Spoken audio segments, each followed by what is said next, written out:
عسلامة ومرحبا بكم في قناتكم تونسية في إسبانيا كويزين أم محمد. كالعادة نبدأ الفيديو متاعنا بالصلاة على النبي، اللهم صل وسلم وبارك على سيدنا محمد وعلى آله وصحبه أجمعين.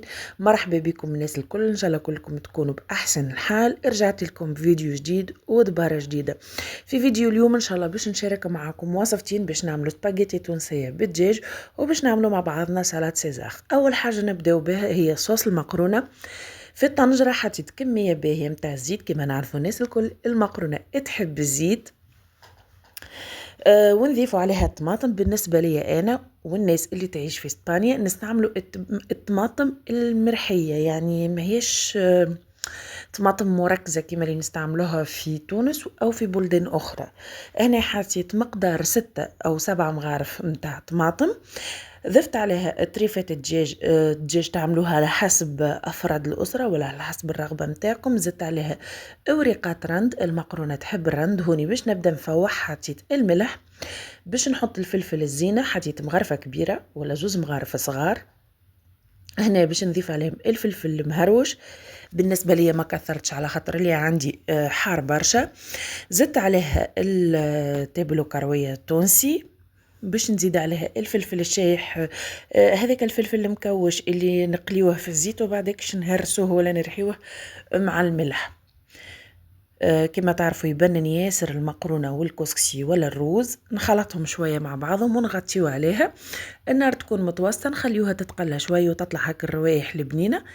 تويكا باش نمرقوها بالماء. الصوص نتاع المقرونة راهو ما يتمرق لهش برشا ماء باش ما تجيش خفيفة، باش تطيب وتقعد شادة روحها.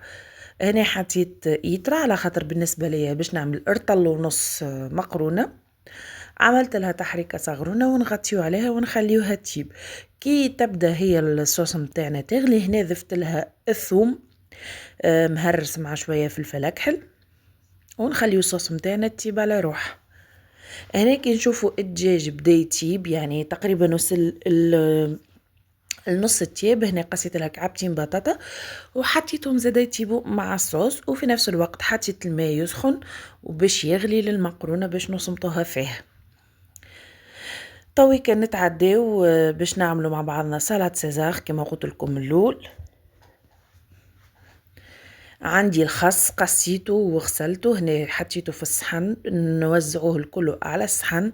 وبالنسبه للخس يتقص كبير شويه ما هوش صغير. نحلوه بالطريقه هذه ونحطوه في البلا اللي باش نقدموا فيه.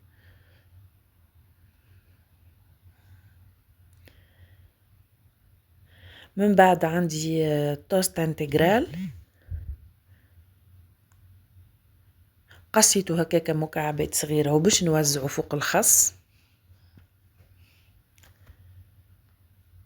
وما نسيت ما قلت لكمش اللي عندي طرفين سكالوب، حطيت لهم ملح وفلفل اكحل وحطيتهم يطيبوا في شويه زيت زيتونه. هنا بعد ما طابوا قصيتهم هكاك وحتى هما نوزعوهم بطريقه عشوائيه فوق الخس. هنا عندي فخوماج جوده، كيف كيف حتى هو قطعته بطريقه عشوائيه وباش نحطه فوق الخس يعني مع الباقي المكونات. وطويكا باش نعملوا مع بعضنا الصوص نتاع سلطة سيزار. هوني عندي مغرفة كبيرة مايونيز باش نضيف عليها عصير نص كعبة قارص. كعبة القارص ماهيش كبيرة برشا. باش نضيف عليها شوية اوريغانو ما نكثروش. باش نضيف عليها شوية ملح وشوية فلفل اكحل، ونضيفوا كمية من زيت الزيتون ونقعدوا نخلطوا حتى يجي نوصلوا للتكستور المطلوبة نتاع الصوص. هوني حطيت لها ملح وفلفل اكحل وتويكا باش نضيف زيت زيتونه. نخلطوها مليح مليح حتى شلين يتحل هذاك المايونيز ويمتزج مع المكونات الكل. واكيد جدا باش تكون هكا ناقصه زيت، دونك باش نزيدها شويه زيت ونكمل نخلط. نخلطوها مليح مليح باش يذوبوا هذاك الملح والفلفل الاكحل وكل شيء يتخلط مع بعضه. وتويكا نحطوها بالطريقه هذيا فوق السلطه.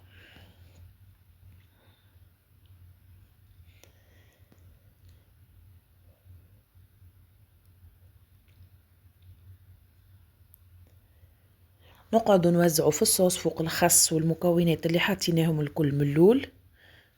بالطريقة هذه. من بعد خديت كعبات زيتون أكحل، وهذه حاجة اختيارية، تحبوا تعملوها تحبوا ما تعملوهاش على حسب الذوق متاعكم. هكاك زيدا وزعتهم بالطريقة هذه فوق السلطة باش يعطيونا منظر مزيان ويبدلوا هكا اللون شوي. وهكا تكون سليطتنا حاضرة ونخليوها على جنب حتى نكملوا المقرونة.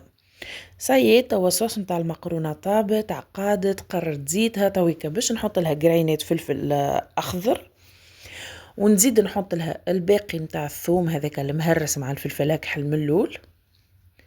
بنة المقرونة في هكا طرف الثوم الني هذاك اللي نحطوه لها من الاخر، يقعد ميم با دقيقتين 3 ونطفيو عليه. نعملوا لها تحريكة صغرونة ونغطيو على طنجرتنا، وكيف ما قلت لكم دقيقتين 3 ونطفيو عليه.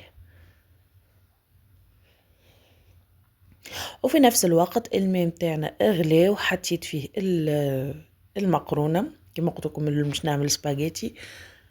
الماء متاع المقرونة راهو ما نحطوش فيه زيت ونحطو فيه ملح فقط. هنا بعد ما تصمتت المقرونة متاعنا مدة 8 دقائق، بعد ما صفيتها حطيتها في القصعة وتويكا باش نحطو عليها الصوص. من الاول نحطو هذاك الزيت اللي متاع الصوص اللي تكون قردتو، ونحيو طريفة الدجاج وبعدك نخلطوها مليح مليح. هنا نذوقوا لو كان ناقصه شويه ملح نجمو في المرحله هذه نزيدوها شويه ملح مادامها مازالت سخونه، وهذاك الملح يتخلط فيها ويذوب. ومهم جدا قبل ما نحطوها في صحن التقديم نخليوها على الاقل 5 دقائق باش تشرب الصوص نتاعها وتجي بنينه. هنا بعد ما ارتاحت المقرونه نتاعنا وشربت الصوص حطيتها في صحن التقديم، زينتها بطريفه الدجاج البطاطا. بالنسبه للبطاطا راهي اختياريه. وهذا مواصفاتنا لنهار اليوم، ان شاء الله يعجبكم. قالك باش نقول لكم في فيديو جديد ووصفات جديده وتشخيخ جديد، والسلام عليكم ورحمه الله وبركاته.